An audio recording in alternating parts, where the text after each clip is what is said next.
setelah kita ke komplek makam Ki Ageng Wilis dengan langgam tembayatnya dan juga banyak sekali panel-panel dari batuan candi, sekarang kita menuju ke makam yang kedua.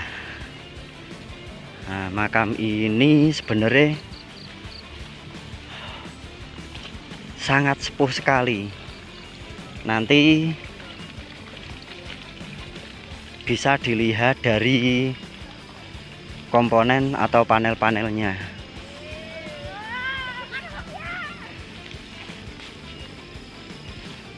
Lumayan agak jauh sih, kisaran pirang meter ya mas ya, tekan gon kae ndur kono, gon wit kae nongko kae ya pujol tuh mas, ngawur ya sekitar 300 meteran.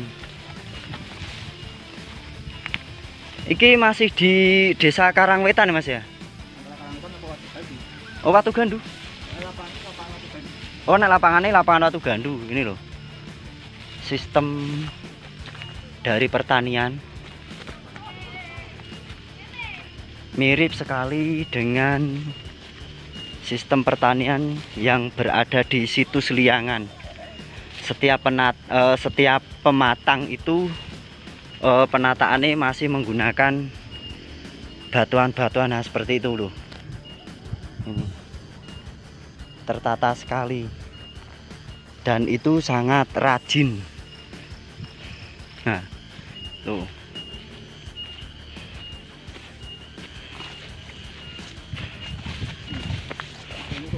Oh iya kayak mas, bener kayak mas, makamnya bener mas.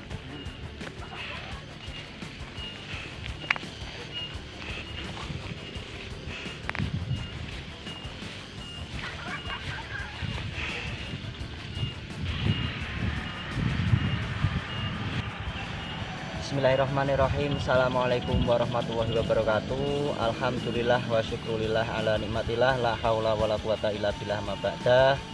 Untuk kesempatan di sore hari ini berada di tengah-tengah lahan produktif milik warga, di mana lahan ini ditanami berbagai macam jenis sayur-sayuran maupun berbagai macam jenis bunga-bungaan. Dan saya tidak akan menyebutkan sayuran, saya juga tidak akan menyebutkan bunga-bungaan yang menjadi sumber hasil dari para petani sini atau para petani lokal sini. Nah, di sini yang ingin saya bicarakan atau ingin saya berikan informasi adalah objek merupakan jejak sejarah dari peradaban Islam. Karena kita tahu sendiri kan, kalau di daerah Sumowono, daerah Bandungan, apalagi di daerah Gedong Songo itu jejak-jejak pra-Islam atau jejak-jejak Mataram Hindu itu banyak sekali tersebar di sini. Nah, perlu diingat, setelah berakhirnya masa Hindu atau pasca Hindu, maka tumbuhlah masa-masa peradaban Muslim hingga sampai Sultanan Jogja, Kasunanan Surakarta. Nah, ternyata di wilayah sini ada 3 tempat yang perlu diinformasikan kepada khalayak ramai supaya nanti bisa ikut memikirkan tentang bagaimana tata caranya untuk melestarikan objek yang saya datangi ini atau objek yang nantinya akan saya berikan informasi. Di sini ada 3 tempat, makam Pagongan, terus makam Karangwetan, terus makam Watu Gandu. Sudah terstruktur menurut periode-periodenya tersendiri. Contoh makam Mataram Islam awal yang berada di Desa Lanjan, Kecamatan Sumowono. Terus ada satu lagi makam masa peralihan akhir Amangkurat awal Pakubuwono di komplek makam Kasepuhan Pagongan. Terus di sini di samping saya atau di kanan saya ini lebih tepatnya itu ada komplek makam periodenya Pakubuwono tapi langgame tembayat. Ini yang perlu diinformasikan kepada khalayak ramai. Di belakang saya itu Kalau kita lihat seolah-olah tidak ada apa-apanya, seolah-olah tidak ada apa-apanya. Ternyata di belakang saya itu, kalau orang-orang sini nyebutnya grumbul atau gumuk atau bukit kecil, ternyata di sana itu menyimpan sebuah jejak peradaban Islam berupa komplek makam Kasepuhan yang benar-benar sudah miris sekali, sudah tidak tertata sempurna. Nah, kedatangan saya di sini bersama Mas Yainal sebenarnya ingin melanjutkan season yang kemarin. Jadi kita ambil atau kita buka ini adalah season yang kedua. Karena pas kita ke sana itu pas mangsane maghrib ya Mas ya. Jadi ketika kita mengambil gambar itu jelas-jelas ora cetok. Nah, untuk kesempatan sore hari ini saya akan mengajak Anda semua untuk melihat secara langsung daripada tempat yang keberadaannya adalah makam-makam Kasepuhan. Tapi di sini saya tidak akan membicarakan makam Kasepuhan periode siapa, karena kalau kita melihat dari ukiran, kalau kita melihat dari panel-panel pahatannya, terus hiasannya itu, kalau saya pribadi menyebutnya mulai dari Mataram Islam Amangkurat sampai ke Pakubuwono itu ada semua, dan itu benar-benar sudah terpahat di panel-panel tersebut. Yuk kita lihat yuk. Nah, yang banyak wit-witane sengon tadi kita dari sana di makame Ki Ageng Wilis. Sekarang pindah haluan ke komplek makam sepuh, tapi cuma tinggal panel-panel dari jiratnya saja. Awal kesini pertama kali tuh Mas, tuh kene ya, seharusnya memang dalane iki ketok Mas.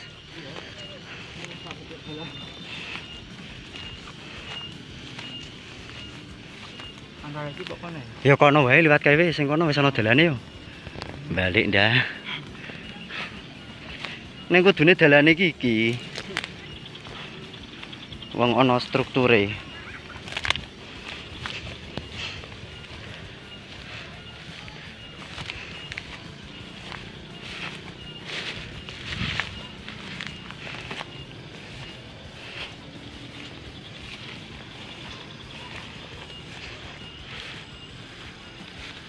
Wah iya bener iki Mas, makamnya bener ini Mas.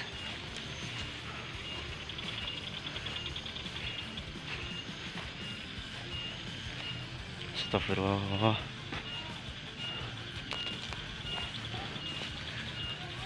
Assalamualaikum. Lah ini Mas, bener Mas, ini Mas.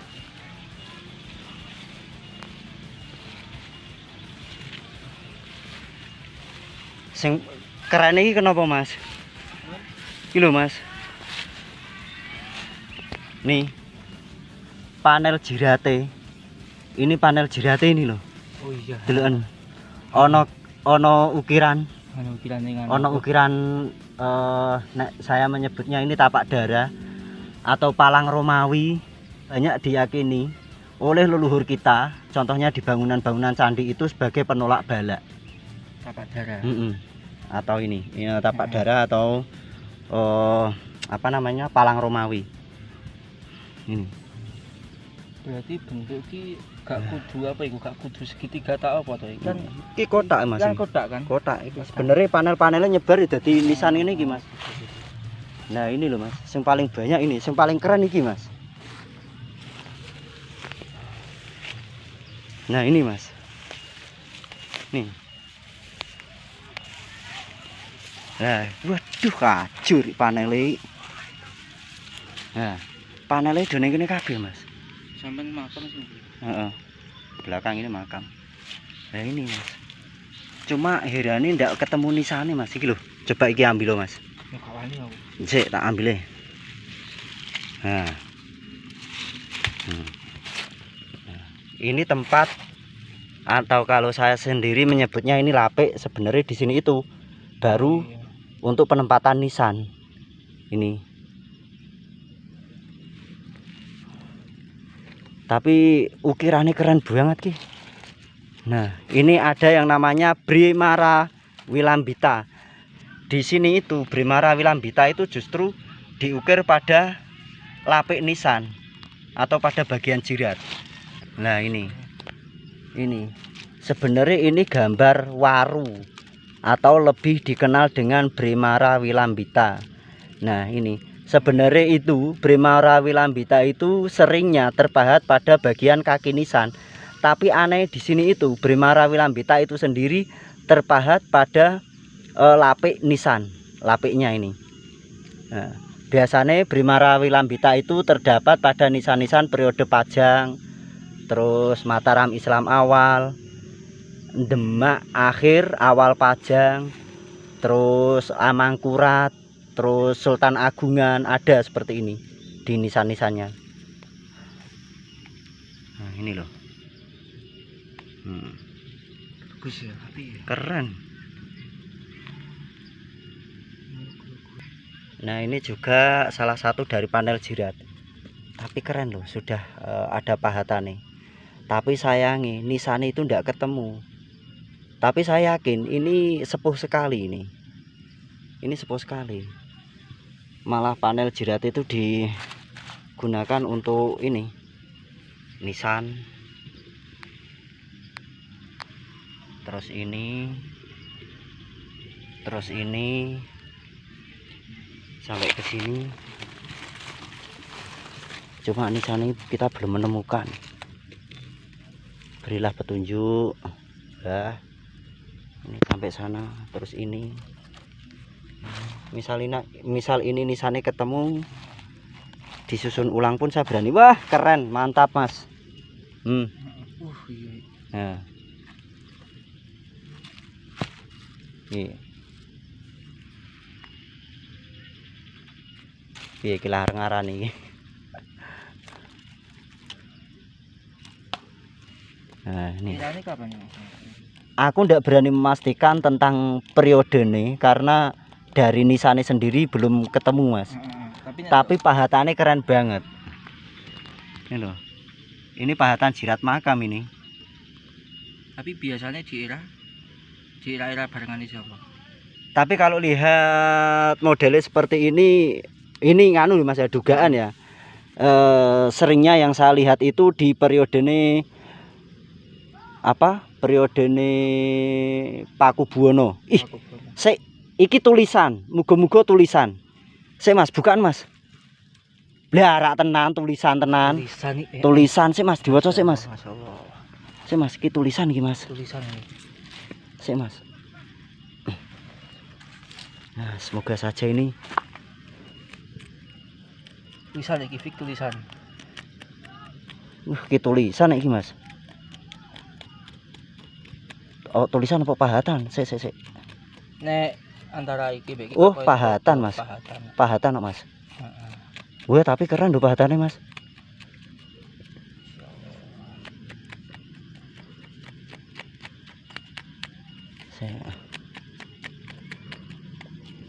Kudune.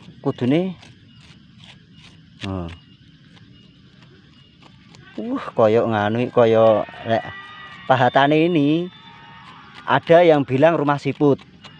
Dan ini banyak sekali ditemukan di pahatan-pahatan bangunan candi. Ada juga yang bilang tunas pakis. Loh, mantep. Ukirannya keren ya, aku malah gak ngerti. Nek ono wus keren Mas.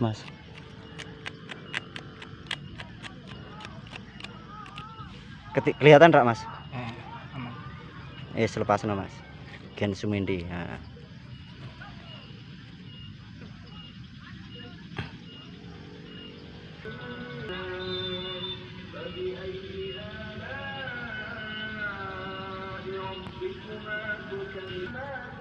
Nah, ini ya Allah, rajine.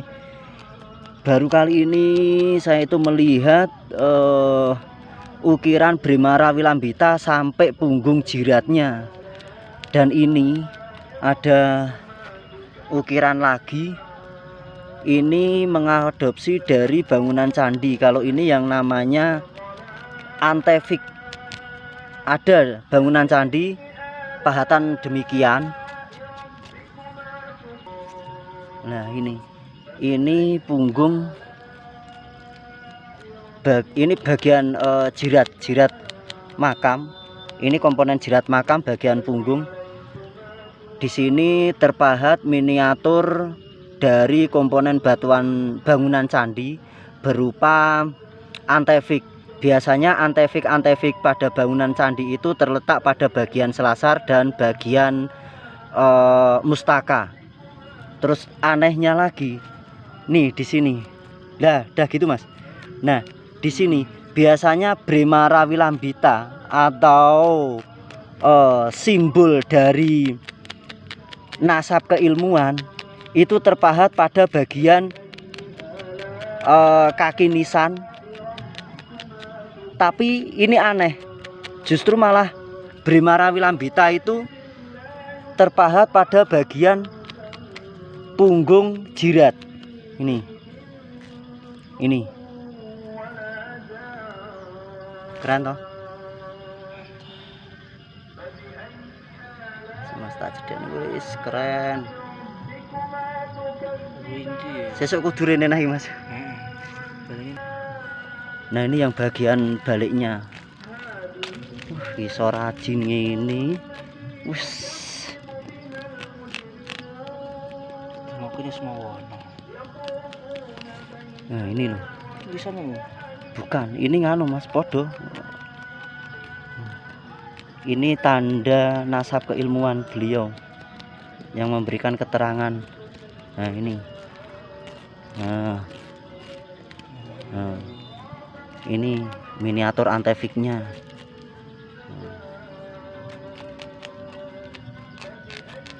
Semoga besok kita menemukan jawaban lagi. Ada 3 ya. Ini 1, 2.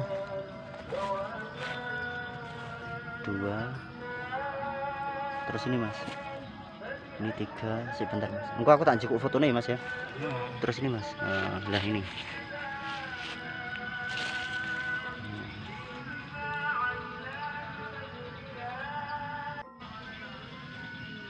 Tak fokus nih mas. Nah sebenarnya bentuknya jirat itu seperti ini. Nah dari sini. Nah di sini itu ada ini lapik untuk penempatan nisan, dan di sini itu ada lubang pengunci nisan. Terus ini jiratnya. Ini kalau saya menyebutnya punggung jirat. Tadi yang sudah kita bersihkan, dan ini ada lambang-lambang nasab keilmuan ini.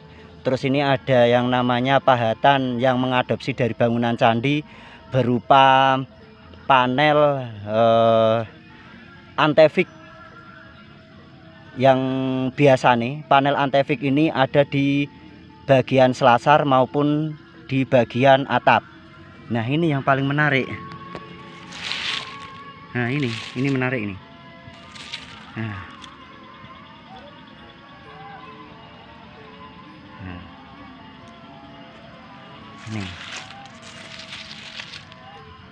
Ini tidak mungkin makam-makam tidak sepuh ini. Tetap ini makam-makam keren ini.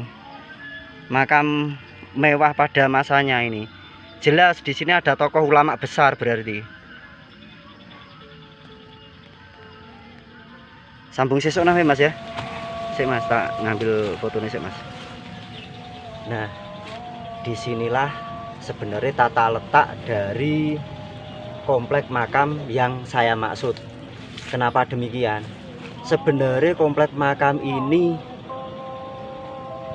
sangat tidak terlalu luas sebenarnya, tidak terlalu luas, akan tetapi di sini itu ada beberapa makam-makam yang bukan tipenya makam-makam periode Kasultanan maupun Kasunanan.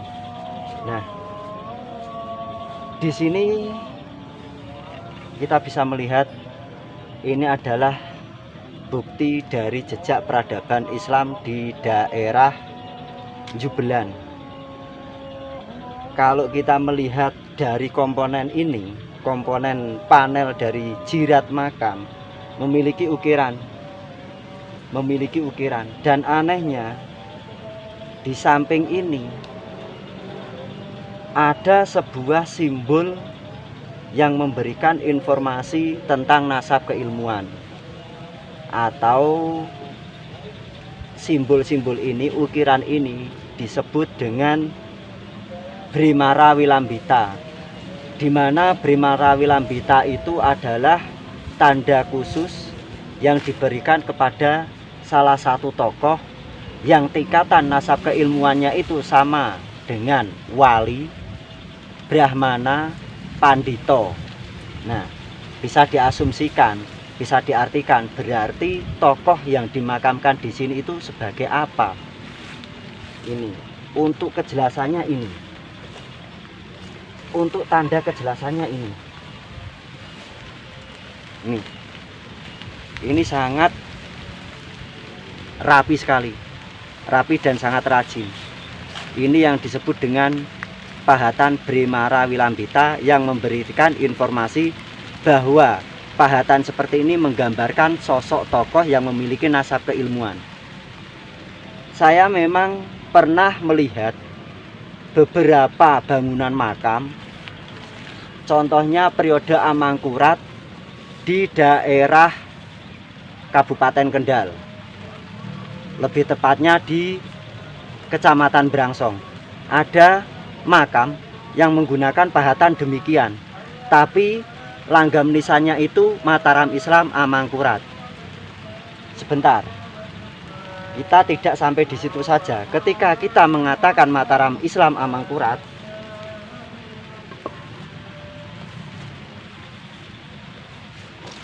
itu tidak bisa dijadikan acuan atau tidak bisa dijadikan patokan, karena dengan adanya pahatan seperti ini, kebanyakan pahatan tanduk, terus ada hiasan seperti ini, biasanya itu kebanyakan makam-makam ini periodenya Pakubuwono, bukan Hamengkubuwono tapi Pakubuwono. Jadi secara tidak langsung kita itu berada di antara tengah-tengah. Pakubuwono ada, Amangkurat ada, berarti belum bisa dipastikan ketika belum menemukan nisannya. Makam ini sebenarnya kalau disusun tinggi sekali, segini. Semoga ini bisa dijadikan acuan warga masyarakat sini, supaya kita nanti bisa ikut membersihkan, kita bisa ikut menata ulang, dan semoga untuk nisannya itu bisa ditemukan. Ini kalau saya menyatakan Mataram Islam Amangkurat itu bukan, karena tanduk pada bagian jirat makam itu terlalu pendek. Kalau Mataram Islam Amangkurat sininya itu agak terlalu tinggi. Insya Allah saya ada fotonya, nanti saya tampilkan sekalian.